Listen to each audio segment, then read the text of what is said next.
Friday. Welcome to another edition of XFeed. What's up? My name's Schiller, talking NFTs, crypto, Web3, all that fun stuff. Have you ever taken a look and tried to compare what the NFT market looks like compared to the crypto market, even though one could argue they're a part of the same thing? But CryptoPunks here, I still kind of flabbergasted at the fact that they have almost a $200,000 floor here, but the market cap's at 1.9 billion. So if you go over and you compare that, 1.9 billion, we are around the heights of VeChain, Arbitrum, Render. Kind of interesting when you compare and contrast. So do you think that CryptoPunks have more validity being arguably a top 50 cryptocurrency, single-handedly looking at that alone? Does it have more room to run? Does it have less room to run? Is market cap the only thing that we need to be looking at? Now, going down the list, Pudgy Penguins here in second at 467 million, right? So if we go down to 467, I mean, is this going to take a bit? No, it's not going to be that bad. I think it's going to be on page 2 here. So 400. Yeah, right around here. So that would put Pudgy's at the top 125-ish. And then Bored Ape Yacht Club at 433. Actually pretty close behind. Autoglyphs Yard Collection, Chromie Squiggles at 200. Fidenzas 147. Mutant Ape Yacht Club, Little Pudgy's. It's crazy when you compare and contrast, again, like these two collections between Pudgy's and Bored Apes. Keep going down. Moonbirds, the fact that they're a top 10 NFT market cap wise is insane, because I'm pretty sure that these were below top 100 not that long ago. Other side, which we'll get to too, having a little bit of a run up, and then Mooncats as well, but just comparing and contrasting, kind of interesting to see that overall. Yesterday we highlighted the fact that Project Crypto was coming out of the US, and we saw markets absolutely tank over it. But Nick O'Neill here with a take that I pretty much agree with. If the SEC succeeds with Project Crypto, we're not talking about billions of dollars of inflows anymore. We're talking about trillions. Stocks, options, loans, commodities, and more all coming on chain. You're not bullish enough. Again, yesterday's announcement, Bill Noble does this thing where it's like the first move is always the wrong move on certain news, and it feels like it's sort of weird. Maybe it's just like a month-end thing that the market's tanking off of this. Now, the one note with it is that if you're looking at the announcement, we did like a whole stream yesterday that I'd love for you guys to check out. Actually did really well number-wise. But we go over some of the articles or debriefs that came out through it, and basically they're just bringing everything on chain and trying to make it for the modern times, which is what people have been building for. And so Miguel Kudry, I had the pleasure of talking with him. I think he's out in Miami now, was in Canada at a point, been all around the globe, and he was building out, well, let me just show you. So his whole thing was creating a application where financial advisors could meet where new investors are, right? So if I'm like, hey, I have no idea what I'm doing. Woo, I'm in the crypto space though. I could get hooked up with the financial advisor, and they would have the tools to be able to understand and make recommendations on certain trades and kind of understand everything around that. And he's been working on that for several years. And I did do a podcast with Miguel Kudry. So again, for the RWA Segments podcast, for any of you listeners, I appreciate you guys checking that out. But we do have a recent episode with Miguel. Super insightful, but you know, we look at that, right? Not to be that fence sitter and double-edged sword on it. It's like, okay, so we have people that are supposed to help us with finances. But then Fubar thinks that 95% of on-chain transactions will be through agents in the next 1 to 2 years. And so we had a question the other day about developers and what the role is for that. And I mean, we could put kind of anything under the sun within that. It doesn't have to be developers. It could be content creators. It could be designers. It could be whatever.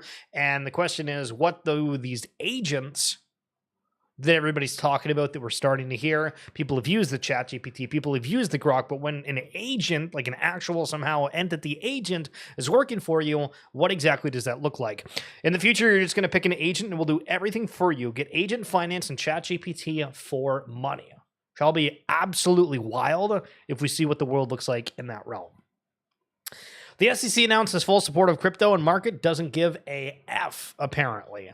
And so not only was this screenshot very close to after the announcement was made, we saw, I think it was 800 million, maybe 800 billion. I forget what it is. I should have saved the post. But just some ungodly stupid amounts that were liquidated. And it was some like 600 million in Bitcoin longs that were just absolutely wrecked. Collared shirt, we've entered the adult era of crypto.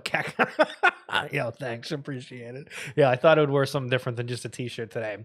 So Matt Bartley yesterday brought up an interesting point, and we highlighted that there was a $700,000 metaverse plot being sold. It was an other side one, and he talks a bit about how he used to use Decentraland, and the tools for it weren't really that good back in the day. And to pause for a second, if you remember the Sandbox, that was another platform that was just freaking horrible to be able to use. You had to go out, spend thousands of dollars to have somebody professionally make it. I mean, maybe you could have gotten it cheaper, but the tools for actually building this out there, if you didn't have the skill set for it, you just didn't know what it was. And so here's Matt's talk regarding it. So I was into Decentraland. Sandbox was hot, and there were many others.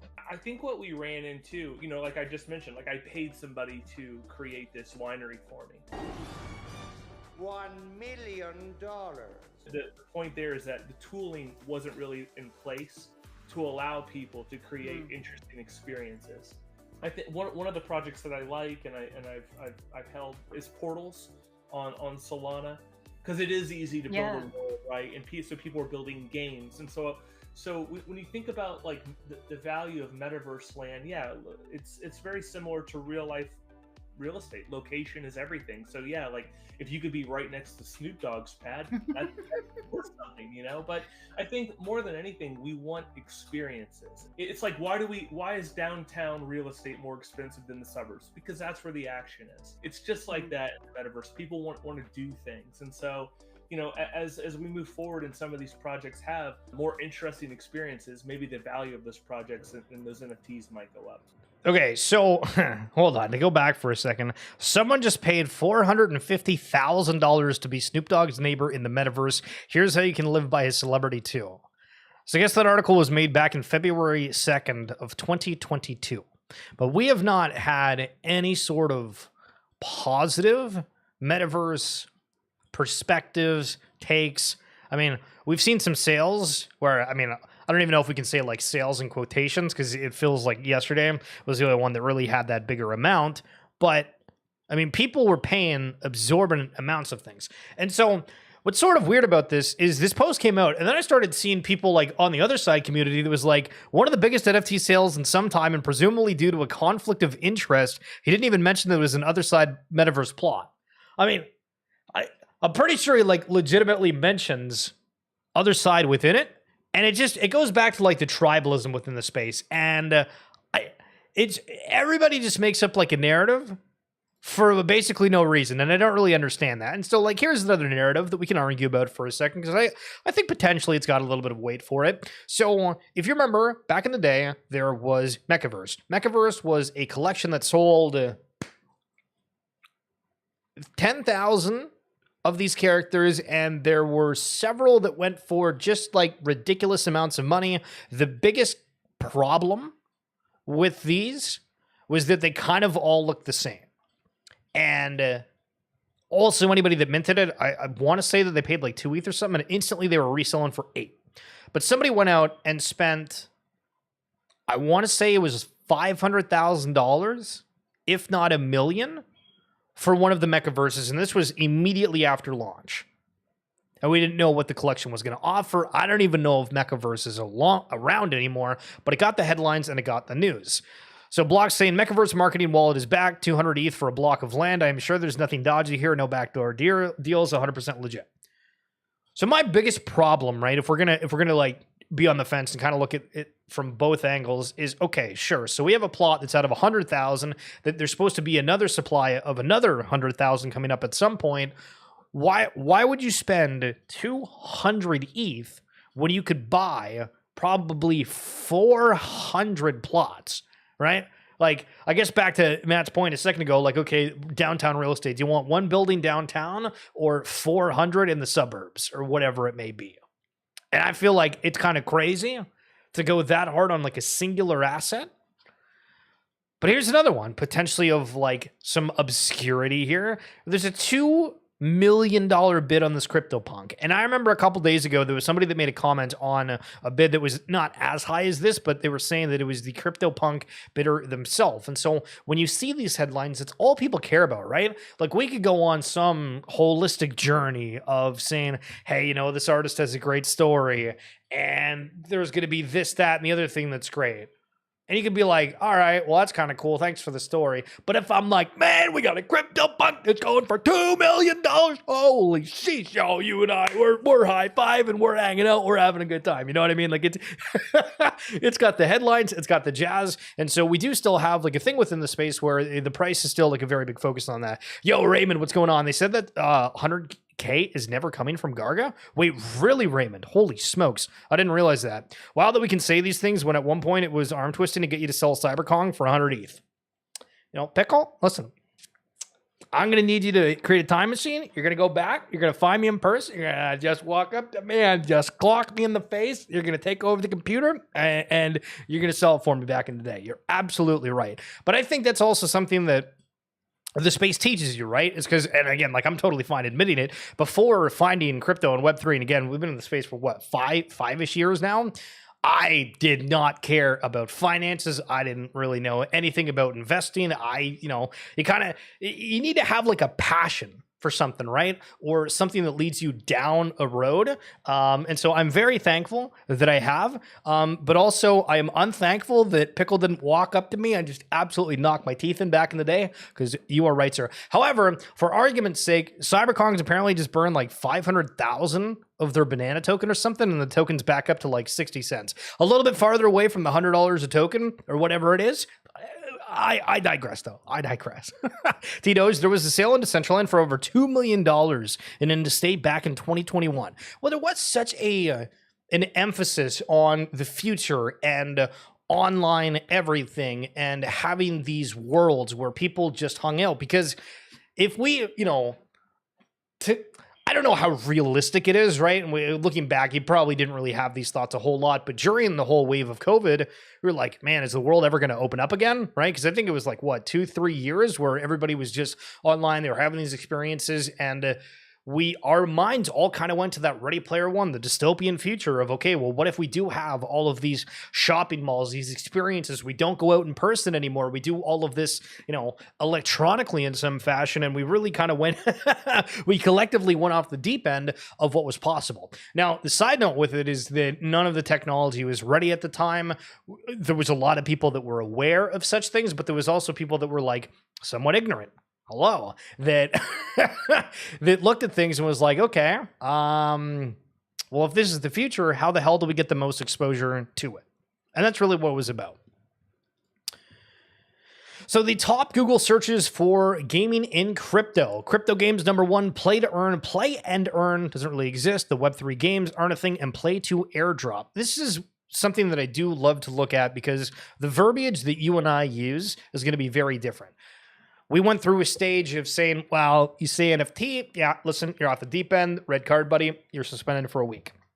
Then we tried going down the realm of calling everything digital assets, which feels like, like the whole collared shirt, mature lifestyle sort of deal, kind of, but what does it exactly fall into?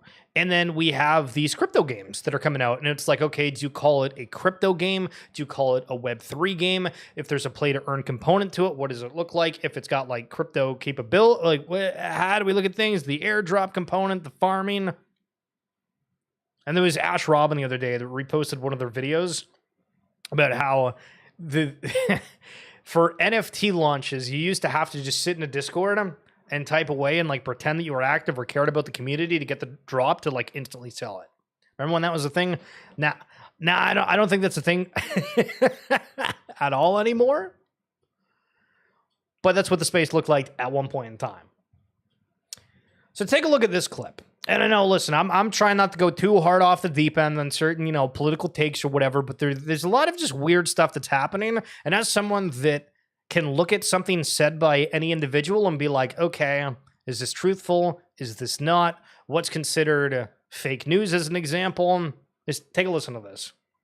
Digital platforms are being misused to subvert science and spread disinformation and hate.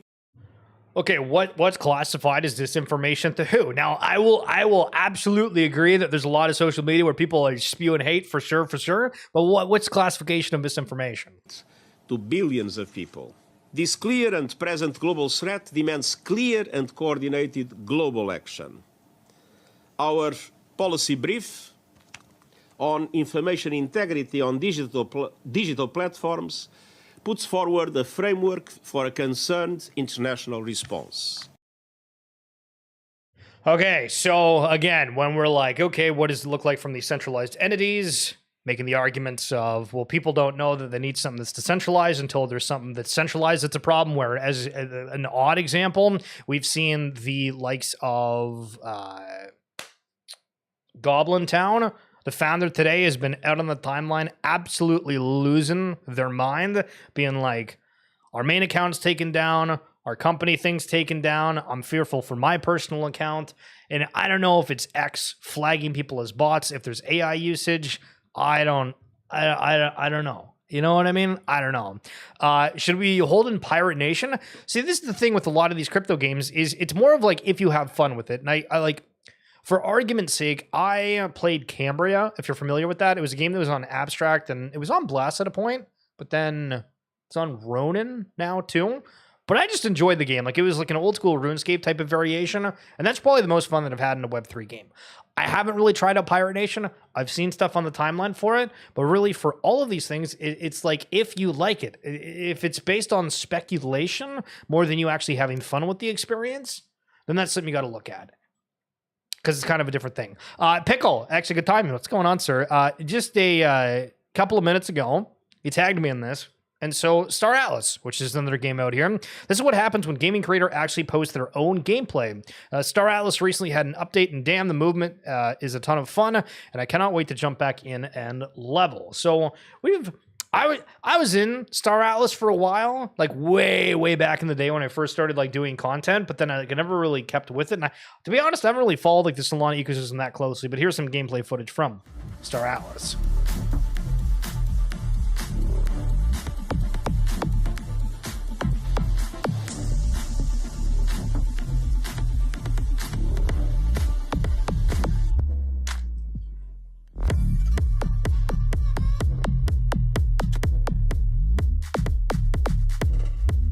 Okay, so like the music's really cool, but I feel like we're just kind of like shooting and stuff. You know what I mean? Like, I don't know if I'm getting like a lot of like depth on like how the game is supposed to look and feel. I feel like also for other side is like it's a very, it feels very similar. Like I'd say Star Atlas looks a bit more like modern graphically,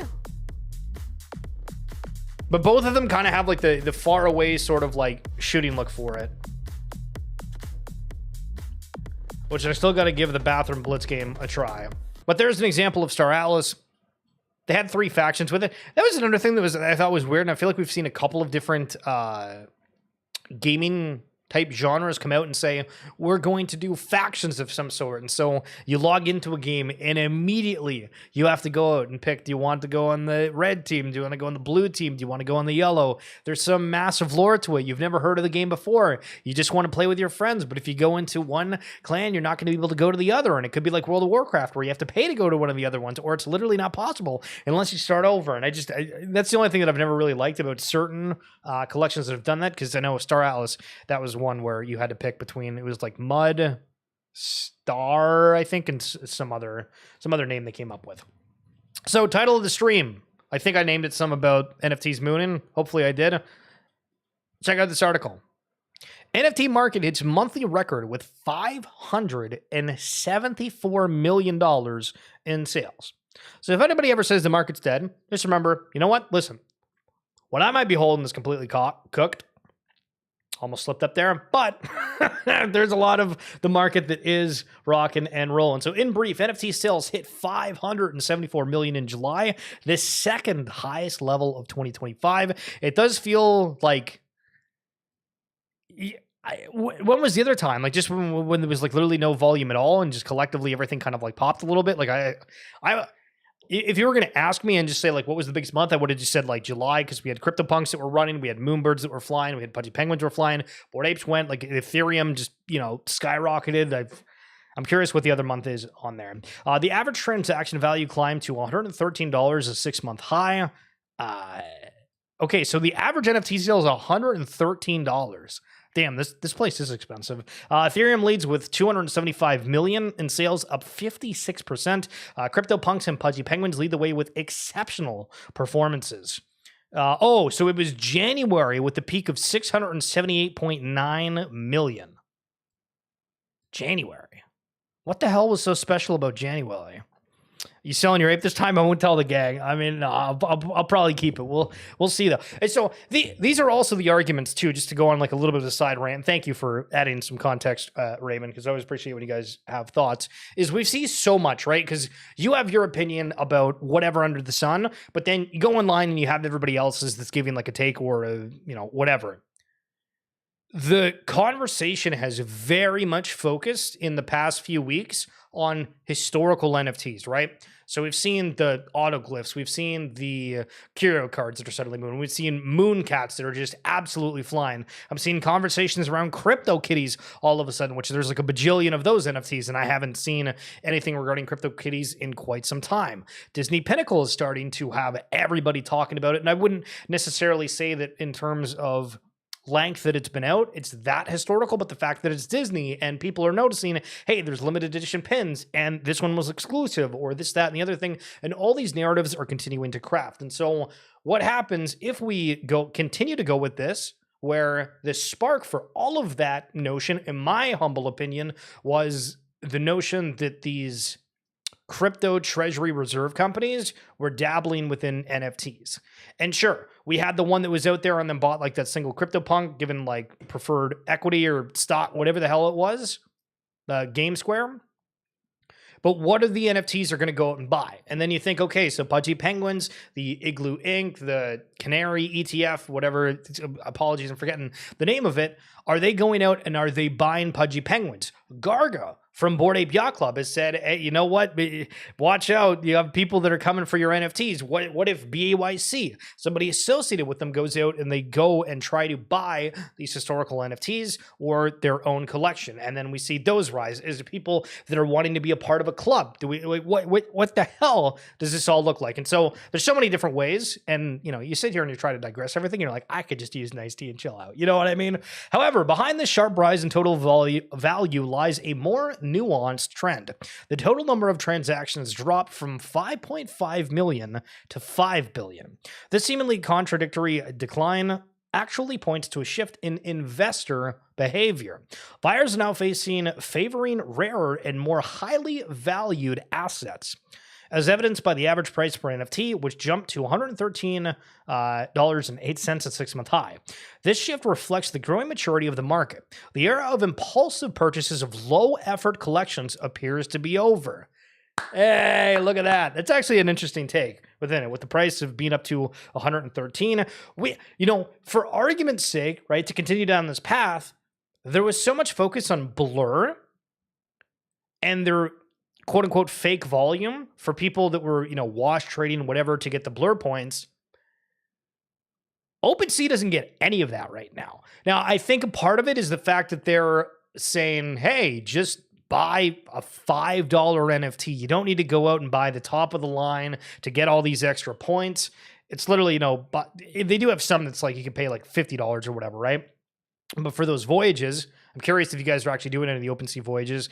It's still helping for that, but it's like more of like a mass quantity for smaller ones. But then it doesn't even make sense, because if we're saying that it's down 0.5 or like 500,000 transactions, you would think that with people arguably farming that the transaction number would be higher, but the average price is actually higher at a 6-month high.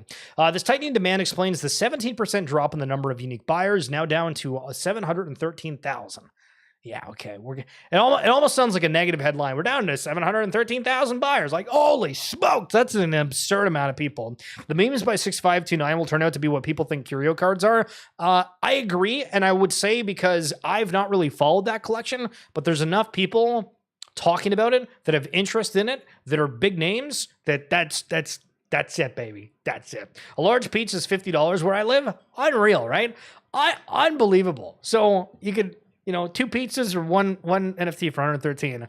I'm here till the dead projects pump and I can dump on the newbies. Well, that's the thing. It's like, how many new people are going to come into the space and look at something that is just like gone up, right? Let's just take an NFT that's like $10 right now, right? Let's say that it goes up to $100. How many people that are new are going to go into the space, go out and buy that? Because I feel, for argument's sake, that people are a little bit smarter nowadays. And it also goes back to the point of, for a lot of these tokens and meme coins, as an example, there's people that are getting onboarded through meme coins that are seeing those crazy rises that might never touch NFTs simply for the fact of like, okay, well, I mean, that's not going to, give me a 10x the same way that way is. But greed is greed. I agree. But you also have to, follow the path of how people came into the space and what their perspectives are. Well, the number of sellers rose by 9% to reach 405,000. The imbalance between buyers and sellers highlights this phase of natural selection within the market. Meanwhile, the sector total's market cap currently stands at around $8 billion, according to NFT price floor data, a 21% increase in just a few days. So I clicked off the link. Okay, so this is going to be the final thing. Damn it. Okay, so 21 million? Was it? No. Yeah. No. No, that doesn't make sense. Wait, really? Okay. So I think that it said 21 billion. No, is it? Damn it. I'm not going to be able to go back to that article. Son of a bitch. But let's say that was true. So then the entire NFT market cap collectively is like the size of Cardano. So what does that make you feel? Undervalued, overvalued? We'll leave you for that final thought of the day. But Distress Pickle, Raymond Anderson, thank you so much for coming on through. T-Doge as well. Appreciate you. Keep seeing you all the time. You guys are absolutely wonderful. That's going to be it for this edition of XFeed. Of course, if you're wanting some more content, if you missed some of the streams later in the week, or if you're wanting some RWA discussion, the link's in the description down below if you're on YouTube or on my bio on X. Thank you. Happy Friday. Enjoy your weekend. Eat good, feel good, and be great. Yes. Okay. Talk to you guys on Monday. Peace.